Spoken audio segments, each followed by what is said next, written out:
Hello friends, स्वागत है आप सभी का आपके अपने चैनल परफेक्ट स्टडी वे में। तो आज हम यहाँ पर डीएलएड फोर्थ सेमेस्टर के मैथ के चैप्टर 1 करणीय एवं घातांक को पढ़ेंगे और इसका फर्स्ट पार्ट मैंने अपलोड कर दिया है। अगर आपने अभी तक फर्स्ट पार्ट नहीं देखा है तो डिस्क्रिप्शन में आपको लिंक मिल जाएगा, वहाँ से आप फर्स्ट पार्ट देख सकते हैं।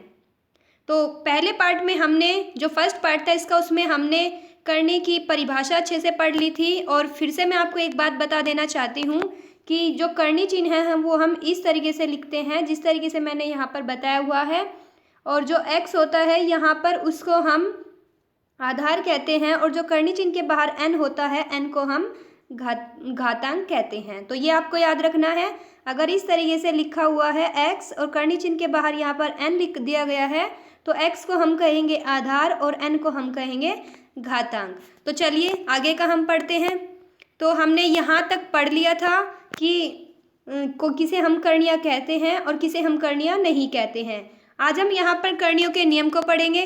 तो करणियों के नियम में सबसे पहला नियम है हमारा, देखिए थोड़ा ध्यान करिए, आपको याद आएगा मैंने आपको बताया था कि अगर इस तरीके से दिया हुआ हो a करनी चिन्ह के बाहर यहाँ पर n हो तो इसे हम क्या लिख सकते हैं, इसे हम ये भी लिख सकते हैं a इसकी पावर 1/n। मैंने आपको बताया था पहली वीडियो में। तो इसी तरीके से यहाँ पर किया हुआ है, a की पावर 1/n लिखा और यहाँ पर बाहर भी n है तो यहाँ भी हम वैसा ही n रखेंगे और इस n से जब इस n को काटेंगे तो कितना आएगा, हमारा a आएगा। तो इससे हमें ये पता चलता है कि अगर इस तरीके से दिया हुआ है तो उसे हम इस तरीके से भी लिख सकते हैं और दोनों का आंसर एक ही आता है, इससे कोई भी फर्क नहीं पड़ता। नियम नंबर 2 है हमारा यहाँ पर, अगर इस तरीके से a आधार है और n घातांक है, गुना में दिया हुआ है और b आधार है n घातांक है, तो हम क्या करेंगे, a और b आधार की आपस में गुना कर देंगे जिस तरीके से यहाँ पर की हुई है और घातांक एक ही रहेगा n। आते हैं रूल नंबर 3 पर। तो रूल नंबर 3 है, अगर आधार में यहाँ पर a और घातांक n है और डिवाइड में लिखा हुआ है b और घातांक फिर से n है, तो हम क्या करेंगे, इनको एक साथ लिख देंगे अंदर डिवाइड में, तो a/b और घातांक यहाँ पर n ही होगा। तो ये नियम हमें अच्छे से याद रखने हैं और इन्हीं नियम पर बेस्ड हम आगे क्वेश्चंस भी करेंगे। तो नियम नंबर 4 है, अगर इस तरीके से दिया हुआ है आधार में a है और करनी चिन्ह 2 बार है लेकिन जो घातांक है एक बार m दिया हुआ है एक बार n, तो हम क्या करेंगे, m और n की आपस में गुना कर देंगे। तो करनी चिन्ह के बाहर यहाँ पर घातांक जो होगा वो mn होगा, या फिर ये कह लीजिए कि अगर m की जगह n लिख दे और n की जगह हम m लिख दे तो भी दोनों की जब हम गुना करेंगे तो घातांक जो है mn ही होगा। आते हैं नियम नंबर 5 पर। तो नियम नंबर 5 है हमारा, अगर इस तरीके से a की घात p दी हुई है और यहाँ पर घातांक n है तो हम क्या कर सकते हैं, अगर हमें इसी जो ये दिया हुआ है a की घात p, तो हम क्या कर सकते हैं कि m की हम यहाँ पर गुना कर सकते हैं और m से ही हम भाग कर सकते हैं। भाग किस तरीके से किया, तो मैंने आपको बताया था, अगर इस तरीके से लिखा हुआ है a और यहाँ पर n है तो इसे क्या लिख सकते हैं हम, a इसकी घात 1/n लिख सकते हैं। तो यहाँ पर क्या किया कि m से ही गुना की और इसका मतलब क्या है, रूट के बाहर m किया। तो आप जानते हैं अगर मैं इसमें यहाँ पर n से गुना कर दूं और यहाँ पर करनी चिन्ह के बाहर भी जिससे मैंने गुना की पावर में, देखिए थोड़ा सा ध्यान से समझिए आप, अगर मैंने इस तरीके से लिखा a की पावर n और करनी चिन्ह के बाहर भी मैंने n लिखा, तो आपने पहले रूल में अभी पढ़ा है कि इसे हम लिख सकते हैं a इसकी पावर n गुना, और इस करनी चिन्ह के बाहर जो n है इसका मतलब क्या है, 1/n होगा। तो इस n से इन n को काटेंगे तो कितना बचेगा, a ही बचेगा। तो इसका मतलब है कि हम किसी की भी पावर अगर n करते हैं और करनी चिन्ह के बाहर भी अगर n वो ही संख्या लिखते हैं तो इससे कोई भी फर्क नहीं पड़ता। तो वही अगर हमने यहाँ पर किया है, हम क्वेश्चन को सोल्व करने के लिए किसी भी नंबर की घात को लिख सकते हैं यहाँ पर इस तरीके से, और करनी चिन्ह के बाहर भी हम उसी नंबर को लिख सकते हैं। तो अगर इस तरीके से कोई नंबर दिया हुआ है हमें, तो जो करनी चिन्ह के बाहर घातांक है उनकी आपस में गुना हो जाएगी, mn हो गया, और जो यहाँ पर अंदर जो हमारा आधार है उसकी पावर में जो भी वैल्यूज़ दी होगी उनकी भी आपस में गुना हो जाएगी, तो यहाँ पर क्या होगा, pm। उम्मीद है आपको पांचों नियम अच्छे से समझ में आए होंगे। अगर आपको समझ में नहीं आए हैं तो वीडियो को एक बार दोबारा देख लीजिएगा, आपको समझ में आ जाएंगे। चलते हैं नेक्स्ट टॉपिक पर। तो नेक्स्ट टॉपिक है हमारा करणियों के प्रकार। तो करणियाँ जो है वो दो प्रकार की होंगी, एक शुद्ध करणी और एक मिश्रित करणी। शुद्ध करणी है प्योर सर्ड, जिसे हम इंग्लिश में प्योर सर्ड कहेंगे, और मिश्रित करणी मीनिंग होगा यहाँ पर मिक्स्ड सर्ड, इंग्लिश में हम इसे मिक्स्ड सर्ड कहेंगे। तो वह करणी जिसका एक के अतिरिक्त कोई प्रिमेय गुणनखंड नहीं होता शुद्ध करणी कहलाती है। तो जिस करणी का एक के अतिरिक्त कोई भी गुणनखंड नहीं होगा उसे हम शुद्ध करणी कहेंगे। यही आपको याद रखना है कि जिसका एक के अतिरिक्त कोई भी गुणनखंड नहीं होगा उसे हम शुद्ध करणी कहेंगे। तो देखिए यहाँ पर रूट 10 लिखा हुआ है। अगर हम रूट के बाहर बात करें तो गुना में इसके साथ 1 ही तो मानेंगे, क्योंकि कुछ भी नहीं है यहाँ पर। और इसी तरीके से रूट 5 लिखा हुआ है, यहाँ हम गुना में 1 मानेंगे, और इसी तरीके से रूट 11 के साथ और 5 के घनमूल के साथ भी हम ऐसे ही 1 मानेंगे। तो इसका एक के अतिरिक्त और कोई गुणनखंड क्योंकि ना तो यहाँ पर लिखा हुआ है, तो इसका मतलब यही होगा कि इसका एक के अतिरिक्त और कोई भी गुणनखंड नहीं है। तो इस तरीके की जितनी भी करणियाँ होगी उन्हें हम शुद्ध करणी कहेंगे। अब आते हैं मिश्रित करणी पर, जिसे आप मिश्र करणी भी कह सकते हैं। तो वह करणी जिसका एक के अतिरिक्त और भी प्रिमेय गुणनखंड होता है, जिसका जो है एक के अतिरिक्त और भी गुणनखंड होगा उसे हम मिश्रित करणी कहेंगे। जिस तरीके से यहाँ पर लिखा हुआ है ये 3 का वर्गमूल है और इसके बाहर गुणनखंड में कितना है, 4 है। तो इसका मतलब ये कौन सी करणी होगी, मिश्रित करणी होगी। जबकि अगर हम ऊपर ध्यान से देखें यहाँ पर तो गुणनखंड में कुछ नहीं था, हमने 1 माना था। तो इसी तरीके से यहाँ पर करणी जो मतलब 4 का घनमूल है, इसके बाहर गुणनखंड में 3 लिखा हुआ है, ये इसका गुणनखंड होगा। और इसी तरीके से यहाँ पर भी 3 लिखा हुआ है। तो जो शुद्ध करणी होगी उसमें केवल इसका एक ही गुणनखंड होगा, एक के अतिरिक्त और कोई गुणनखंड नहीं होगा। लेकिन जो मिश्रित करणी होगी उसमें गुणनखंड होंगे। तो शुद्ध करणी और मिश्रित करणी में यही डिफरेंस है।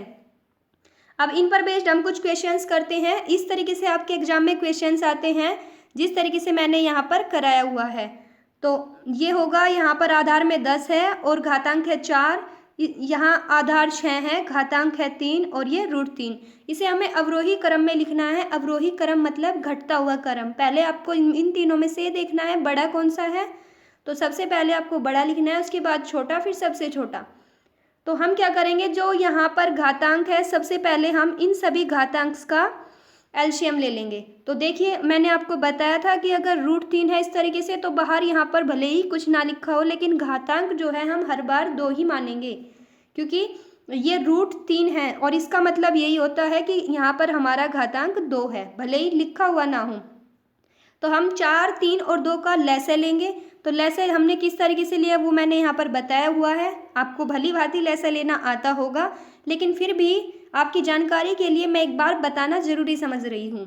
तो 2 से जब आप 4 को भाग देंगे 2 आएगा, और 2 से जब आप इस 2 को भाग देंगे तो 1 आएगा, क्योंकि 3 2 से मतलब विभाजित नहीं होता, तो इसको हम वैसा ही लिख देंगे। अब फिर हम 2 से भाग देंगे तो ये 1 आएगा, 3 हम वैसा ही लिख देंगे और ये 1 है यहाँ पर। फिर हम 3 से भाग देंगे तो कितना आएगा, 1 आएगा, और ये जो 1 आया हुआ है दोनों साइड हम उनको वैसा ही लिख देंगे। फिर हम इन सभी की आपस में गुना कर देंगे। तो जब आप 2 गुना 2 गुना 3 करेंगे तो कितना आएगा, 12 आएगा। तो एलसीएम कितना हुआ हमारा, 12। अब हम इन सभी जो करणियाँ दी हुई हैं इनको अलग अलग करके इस तरीके से लिख लेंगे जिस तरीके से मैंने यहाँ पर लिखा हुआ है। फिर हम उनको सोल्व करेंगे एलसीएम के थ्रू।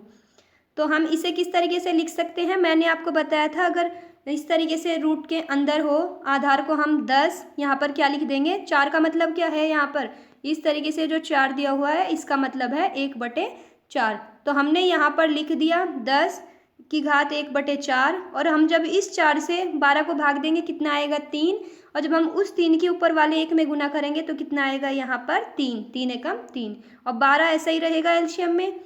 तो हम क्या लिख सकते हैं, इस 3 को हम अंदर ले जाएंगे और 10 की घात 3 होगा, ऊपर कुछ नहीं बचेगा, 1 बचेगा और नीचे 12। तो 10 की घात 3 का मतलब क्या होता है, 10 गुना 10 गुना 10 कितना होगा यहाँ पर 1000, और ये 1/12 का मतलब क्या होगा, 1/12 का मतलब इस तरीके से करनी चिन्ह के बाहर 12 होगा। तो वही हमने यहाँ पर किया हुआ है।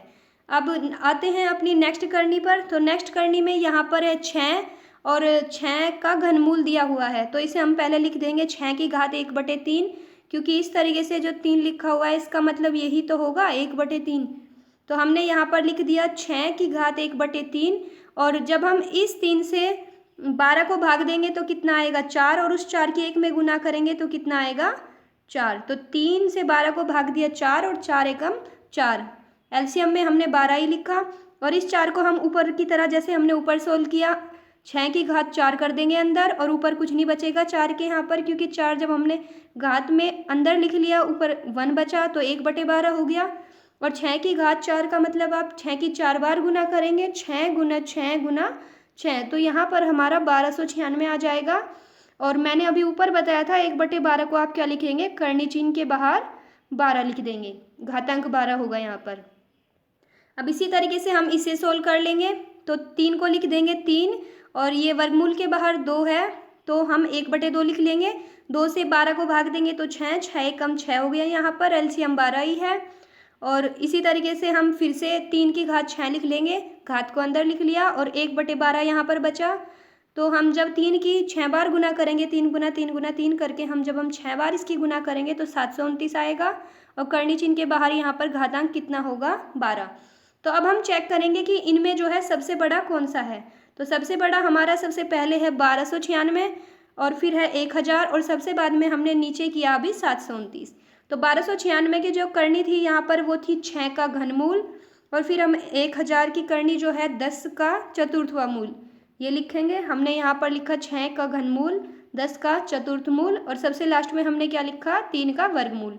तो फिर हम यहाँ पर उचित चिन्ह लगा देंगे, क्योंकि जो बड़ा है उसको आप इस चिन्ह से दिखाते हो, तो हमने क्या किया, इस तरीके से इसमें चिन्ह लगा दिए।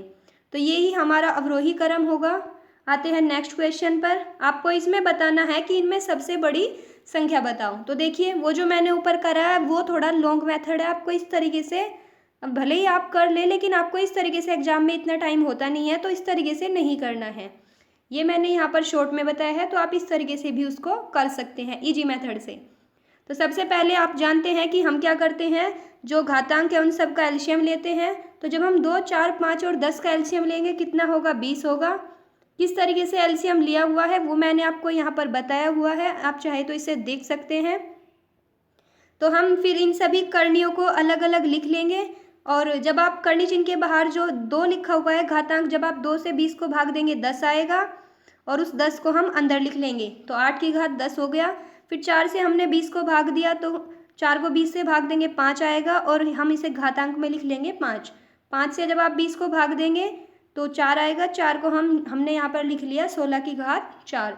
उसी तरीके से हमने 10 से 20 को भाग दिया तो कितना आया, 2 और हमने इसे लिख लिया 41 की घात 2। तो करनी चिन्ह के बाहर हर बार जैसे हमने ऊपर किया था आप एलसीएम को लिख देंगे, जो भी एलसीएम होगा। तो यहाँ हमें सबसे बड़ी संख्या बतानी है। आपको जिस तरीके से मैंने किया हुआ है इतना टाइम होता नहीं है, तो इस तरीके से आपको करना नहीं है। अब हम कैसे चेक करेंगे कि सबसे बड़ी संख्या कौन सी है। तो सबसे बड़ी जो संख्या है जिसकी घात ज़्यादा होगी वही संख्या सबसे बड़ी होगी, इस तरीके से हम देख सकते हैं। तो यहाँ पर 8 की घात 10 सबसे ज़्यादा है, तो सबसे बड़ी जो संख्या होगी वो हमारी क्या होगी, 8 का वर्गमूल। अब आते हैं नेक्स्ट क्वेश्चन पर। नेक्स्ट क्वेश्चन है सरल कीजिए। तो अगर इस तरीके से आपके एग्जाम में क्वेश्चन आता है, सबसे पहले आप इसके गुणनखंड करेंगे। गुणनखंड कैसे करेंगे वो मैंने एक साइड दिखाया हुआ है। तो 2 से जब आप इस पूरी संख्या को भाग करेंगे 675 आएगा। जब आप 3 से भाग करेंगे 225, फिर से आप 3 से भाग करेंगे 75, फिर 3 से भाग करेंगे 25 और 5 से भाग करेंगे 5 और 5 से भाग करेंगे 1। तो जितने आपके गुणनखंड आए उन सभी को हम यहाँ पर वर्गमूल के अंदर लिख लेंगे, जिस तरीके से मैंने लिखा हुआ है। क्योंकि यहाँ मैंने आपको अभी ऊपर भी बताया था कि अगर इस तरीके से वर्गमूल लिखा हुआ है तो हम उसको यहाँ पर कितना मानते हैं, 2 मानते हैं। तो इस 2 का मतलब है कि आपको इनके 2-2 के जोड़े बनाने हैं। तो हम 2-2 के जोड़े बनाएंगे। तो 3 गुना 3 एक जोड़ा आपका ये बना और 5 गुना 5 एक जोड़ा ये बना। तो जोड़े में से हम एक संख्या यहाँ पर लिख लेंगे। तो 3 गुना 3 में से हमने एक 3 यहाँ पर लिखा और 5 गुना 5 में से भी हमने एक 5 यहाँ पर करनी चिन्ह के बाहर घातांक में लिख दिया। और कितना बचा अब हमारा यहाँ पर, सॉरी घातांक में नहीं, इसकी गुणनखंड यानी गुना में हमने लिख दिया, क्योंकि गुणनखंड कर रहे हैं तो गुणनखंड ही होंगे, गुना में लिखेंगे। तो अब बाकी जो बचा उनको हमने यहाँ पर करनी चिन्ह के अंदर ही लिख दिया आधार में। तो 2, एक तो 2 बचा हमारे पास और ये वाला 3 बचा, ये 3 बचा और एक ये 2 बचा। तो इन सब की आपस में गुना कर देंगे, 3 5 15 और 3 दूनी 6। तो हमारा कितना आंसर आया, 6 हमारा आधार होगा और 6 का वर्गमूल गुना यहाँ पर कितना आया, 15। तो 15 वर्गमूल 6, यही हमारा आंसर होगा। आते हैं नेक्स्ट क्वेश्चन पर। नेक्स्ट क्वेश्चन है सरल कीजिए। तो सरल हमें इसे करना है, वो जो हमने अभी ऊपर किया ये था कि अगर आपको सिर्फ एक संख्या दी हुई है तब आप कैसे करेंगे, और इस तरीके से अगर आपको दो संख्या दे दी जाए, एक अंश में और एक हर में, तो आप कैसे करेंगे। तो हम इसे उसी तरीके से करेंगे। इनका पहले गुणनखंड कर लेंगे जिस तरीके से यहाँ पर मैंने किया हुआ है, और फिर उन गुणनखंड को आप रूट के अंदर लिख देंगे। तो 3 गुणनखंड आए, 5 गुना 5 गुना 5 वो हमने यहाँ पर लिख लिए, और यहाँ पर जो गुणनखंड आए उनको भी 3 गुना 3 गुना 7 हमने यहाँ पर लिख लिया। फिर मैंने आपको अभी बताया था कि इस तरीके से है तो आप 2 मानेंगे, इसका मतलब आपको 2 के जोड़े बनाने हैं। तो 5 गुना 5 हमने जोड़े बना लिए, 3 गुना 3 जोड़े में से एक एक हमने अंदर लिख लिया, तो ऊपर 5 आया और नीचे हमारा कितना आएगा, 5 गुना 5 का जोड़ा बना, तो एक जोड़े में से हम अंदर नहीं बाहर लिखेंगे, बाहर हमने लिख लिया, और 3 गुना 3 एक जोड़ा हमने यहाँ पर बाहर लिख लिया, तो जो बचे उनको हम अंदर लिखेंगे, ये भी आपको ध्यान रखना है। तो जो बचे उनको हमने अंदर लिख लिया। तो अब इनको अलग अलग करके लिख देंगे। तो ऊपर बचा हमारा 5√5 और नीचे बचा 3√7, यही हमारा आंसर है। तो आज की वीडियो में बस इतना ही। मिलते हैं अपनी नेक्स्ट वीडियो में, किस तरीके से हम मिश्र करणी और शुद्ध करणी इनको आपस में बदलेंगे, और किस तरीके से हम करणियों का जो है परिमेयकरण करेंगे, और इसी तरीके से हम इनसे रिलेटेड कुछ इंपॉर्टेंट क्वेश्चंस करेंगे। तो अगर आपको ये वीडियो पसंद आई है, इस चैनल को सब्सक्राइब करें, वीडियो को लाइक करें, शेयर करें, ताकि आपके जो और भी फ्रेंड्स हैं उनकी हेल्प हो जाए और उनके अच्छे मार्क्स आए। आज की वीडियो में इतना ही। मिलते हैं अपनी नेक्स्ट वीडियो में, तब तक के लिए नमस्कार।